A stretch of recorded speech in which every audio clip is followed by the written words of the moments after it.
నమస్తే, welcome to TV 45 news.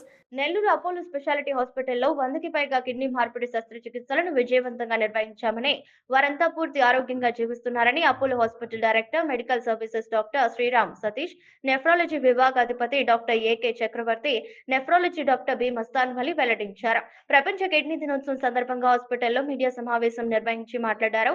రక్తాన్ని వడపోసే కిడ్నీలు దెబ్బతింటే దాని ప్రభావం శరీరమంతా ఉంటుందని, వివిధ వ్యాధులు సోకే ప్రమాదం ఉందన్నారు. కిడ్నీకి సమస్య తలెత్తిన వెంటనే గుర్తించి చికిత్స తీసుకుంటే పూర్తిగా నయమయ్యే అవకాశం ఉందని అన్నారు. ప్రతి 10 మందిలో ఒకరికి కిడ్నీ సమస్య ఉంటుందని, సాధారణ వ్యక్తుల కంటే కిడ్నీ సమస్యలు ఎదుర్కొంటున్న వారిలో భావోద్వేగాలు ఎక్కువగా ఉన్నట్లు అధ్యయనంలో గుర్తించినట్లు doctor Sriram Satish, doctor AK Chakravarthy, doctor Mastan Vali వెల్లడించారు. కిడ్నీ సమస్యలు ఎదుర్కొనే వారికి గుండెపోటుతో పాటు ఇతర స్ట్రోకులు, ఫ్రాక్చర్స్ వచ్చే అవకాశం ఎక్కువగా ఉంటుందని పేర్కొన్నారు.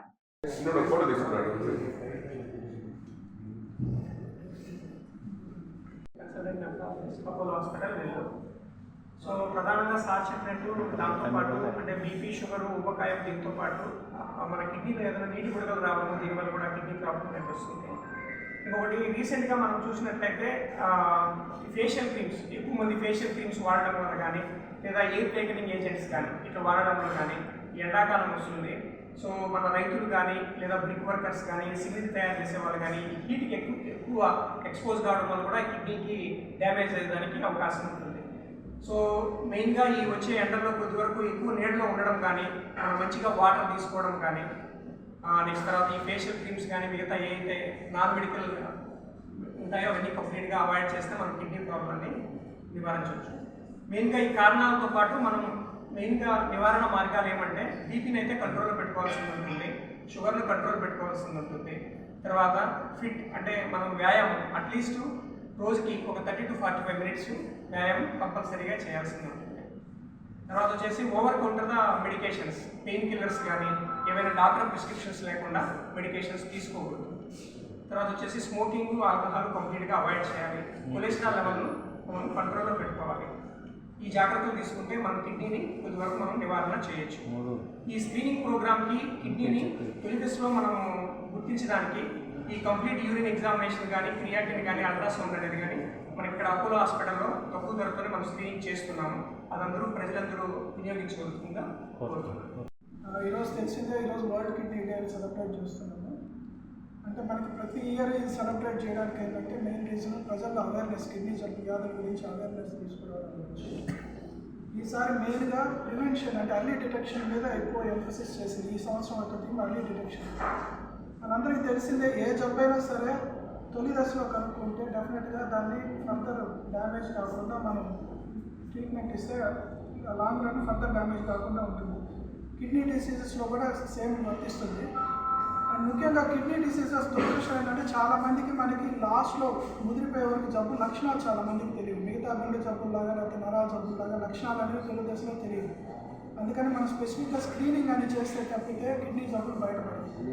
సో ఎవరిలో కిడ్నీ జబ్బులు ఎక్కువ వస్తాయి? మోస్ట్ కామన్ వచ్చేది షుగర్, డయాబెటీస్ ఉండే వాళ్ళకి కానీ, హైపర్ టెన్షన్, హై బీపీ ఉండే వాళ్ళకి కానీ, అదేవిధంగా ఒబేసిటీ, స్థూలకాయం ఉండే వాళ్ళకి కానీ, ఎక్కువగా పెయిన్ కిల్లర్స్ వాడే వాళ్ళకి కానీ, కిడ్నీ స్టోన్స్ ఉండే వాళ్ళకి కానీ, వీళ్ళకి ఎక్కువగా ఈ కిడ్నీ డిసీజెస్ అనే వస్తాయి.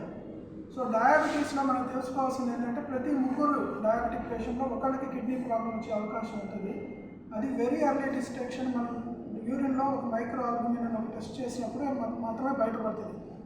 దురదృష్టం మనకి ఎక్కువ శాతం మంది మా దగ్గరకు వచ్చేసరికి ఆల్రెడీ కిడ్నీ పూర్తిగా చెడిపోయి డయాలసిస్ లెవెల్కి వచ్చే లెవెల్కి వచ్చేవాళ్ళు ఎక్కువ ఉంటారు. అదే కానీ అర్లీ స్క్రీనింగ్ అంటే ఈ సంవత్సరం ఏదైతే చెప్తున్నారో ఎర్లీగా స్క్రీనింగ్ చేస్తే కిడ్నీస్ డ్యామేజ్ కాకుండా ఉంటుంది అనేది మెయిన్ ఇంపార్టెంట్ విషయం. అఫ్కోర్స్ ఇది మన ట్రీట్మెంట్ పరంగా ఈ రోజుల్లో ఖచ్చితంగా గత 20-30 సంవత్సరాల్లో కిడ్నీ వ్యాధులు అనేది చాలా వరకు ట్రీట్మెంట్స్ అనేవి ఎవాల్వ్ అయినాయి. పాతకాలంలో 20-30 సంవత్సరాల క్రితం కానీ చూస్తే కిడ్నీ వ్యాధి ఒకసారి వస్తే మోస్ట్లీ ఎక్కువ మంది చనిపోయారు.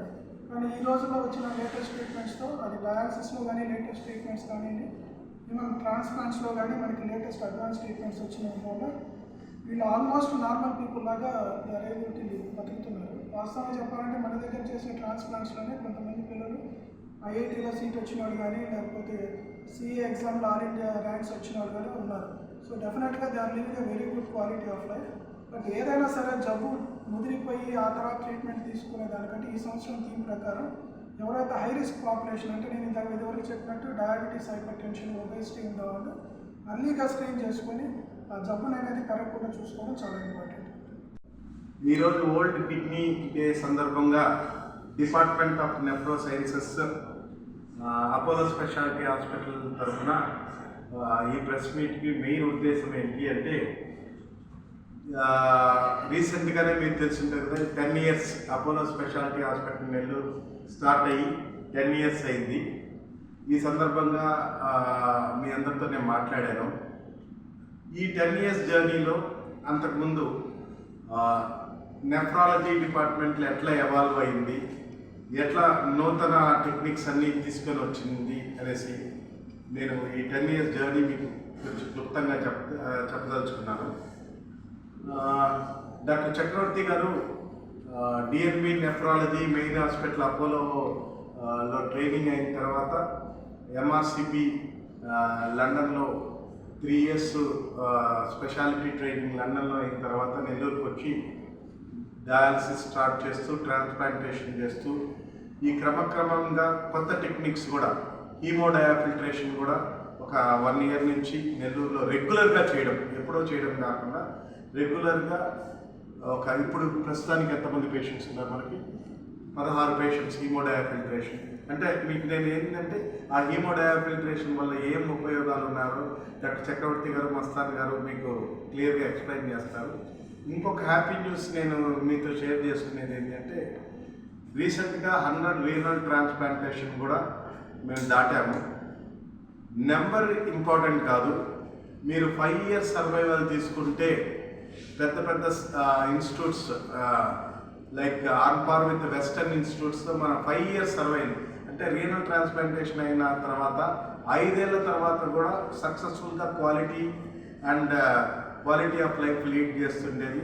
ఇంటర్నేషనల్ స్టాండర్డ్స్ పరంగా Apollo speciality hospital Nellore nephro sciences department and urology కలిపి మనకు గుడ్ క్వాలిటీ ఆఫ్ లైఫ్ పేషెంట్స్కి ఇస్తున్నదానికి డెఫినెట్గా వీళ్ళని నేను అభినందిస్తున్నాను. అట్లే లేటెస్ట్ టెక్నిక్స్ ఆంధ్రప్రదేశ్లో పెయిడ్ డయాలసిస్ కానీ, సింగిల్ యూజ్ డయాలసిస్ కానీ, హీమోడయాఫిల్ట్రేషన్ కానీ సక్సెస్ఫుల్గా విత్ గుడ్ నెంబర్స్ చేస్తున్న దానికి డాక్టర్ చక్రవర్తి గారిని, డాక్టర్ మస్తాన్ గారిని నేను స్పెషల్గా అభినందిస్తున్నాను. అండ్ ఈ వరల్డ్ కిడ్నీ డే ఈ సంవత్సరం థీమ్ ఏంటి, నెక్స్ట్ రాబోయే కాలంలో అపోలో స్పెషాలిటీ హాస్పిటల్ నెఫ్రాలజీ విభాగం నుంచి ఏమేమి సర్వీస్ అందిస్తున్నారో డాక్టర్ ఏకే చక్రవర్తి గారు, డాక్టర్ మస్తాన్ గారు మీకు క్లియర్గా వివరిస్తారు.